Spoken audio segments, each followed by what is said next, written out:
Quiero saber.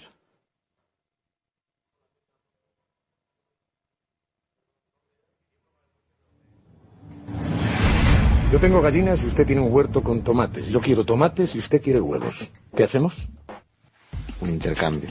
Un simple intercambio. Por ejemplo, un huevo por cada tomate. Así eran las cosas al principio. Pero claro, a veces sus tomates eran mejores y a veces peores. O tal vez yo quiera comprar un caballo y no tenga muy claro cuántos huevos necesito. Pero si usamos como referencia, por ejemplo, es un simple ejemplo, un poco de oro. El oro es bonito, brilla y no hay demasiado. Es valioso. Así que podemos hacer una tabla de conversión. Si una docena de huevos vale lo mismo que una pepita de oro y un caballo cuesta 100 pepitas, es fácil saber que un caballo vale lo mismo que 100 docenas de huevos.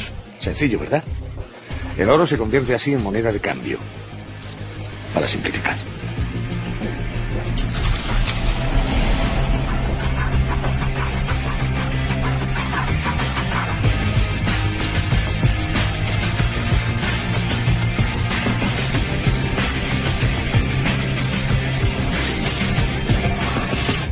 Ya no se puede comprar un caballo con huevos. Cambian los huevos por monedas y se acerca uno al Estado. Bonito, ¿verdad? Ese es el primer paso. Todo es más o menos igual que al principio. Salvo que ahora necesitamos oro para comprar las cosas que no producimos. Leche, carne, ropa, herramientas. En fin, la persona que inventó el sistema tiene un establecimiento. Un lugar donde se almacena el oro y nosotros podemos conseguirlo.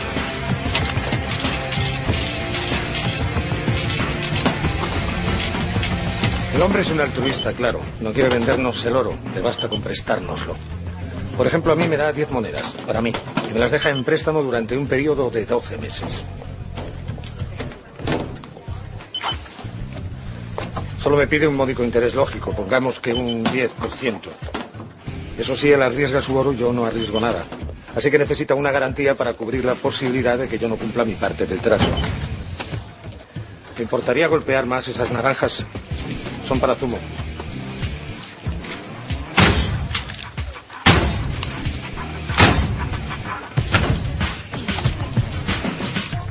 En su caso, si también quiere oro, hipotecará su huerto.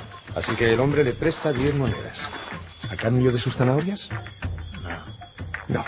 Usted sigue con sus tomates y sus zanahorias. No se tiene que deshacer de nada y puede seguir comerciando.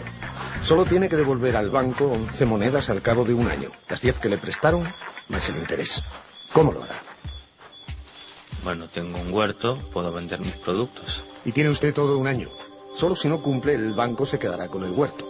¿De acuerdo? No hay problema. ¿Hay problema? No hay problema. ¿Cuál es el problema?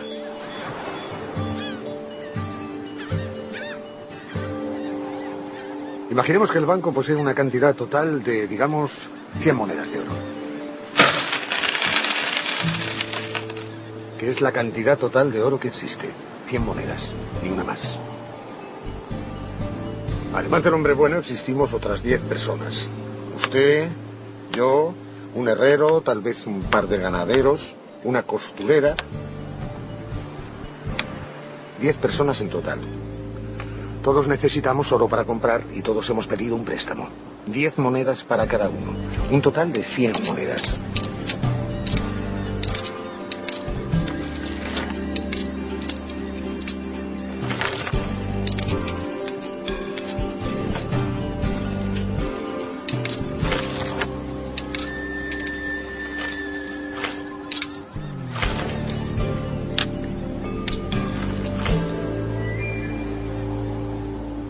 ¿Se pierde?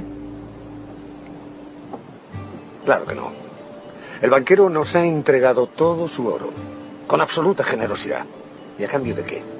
¿Un simple 10%? ¿Una monedita por persona? ¿Es justo? Pero... Eso es. Pero, según Pitágoras, tenemos un problema. Si al cabo de 12 meses hemos de pagar 11 monedas cada uno, ¿de dónde las vamos a sacar? 11 monedas cada uno son 110 monedas. Eso significa que existen 10 monedas en intereses que nunca podrán pagarse. Nunca. Suceda lo que suceda. No hay problema. El banco fue inventado para facilitar las cosas, no para complicarlas. Hay una solución razonable. No se preocupen. Devuélvanme solo los intereses, una moneda cada uno. Esperaré. Y el próximo año ya me devolverán la cantidad prestada inicialmente. Las primeras 10 monedas, en definitiva. Adelante. Sin embargo, si devolvemos una moneda, nos quedarán 9. 9 a cada uno. Así que si aún debemos 10 monedas, al cabo de un año seguiremos con el mismo problema y además tendremos menos dinero. Correcto. Una moneda menos que el año anterior. Si repetimos la operación durante 10 años, y eso siempre que nos dejen pagar solo el interés, en ese tiempo nos quedaremos sin nada. Desaparecerá todo el dinero. Y sin embargo seguiremos debiendo el préstamo inicial. El banco habrá recuperado todo el oro. Nosotros no tendremos nada. Y aún deberemos lo que nos prestaron al principio.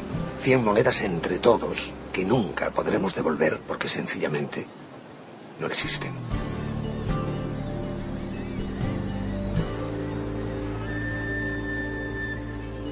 Así que perderemos las tierras, los animales y los alimentos que hipotecamos como garantía al principio, hace 10 años. En 10 años el banco tendrá lo que tenía al principio, más todas nuestras posesiones. Y nosotros no tendremos nada, absolutamente nada. Con lo que en la práctica nos habremos convertido en esclavos del banco. ¿Y por qué? Por nada y a cambio de nada.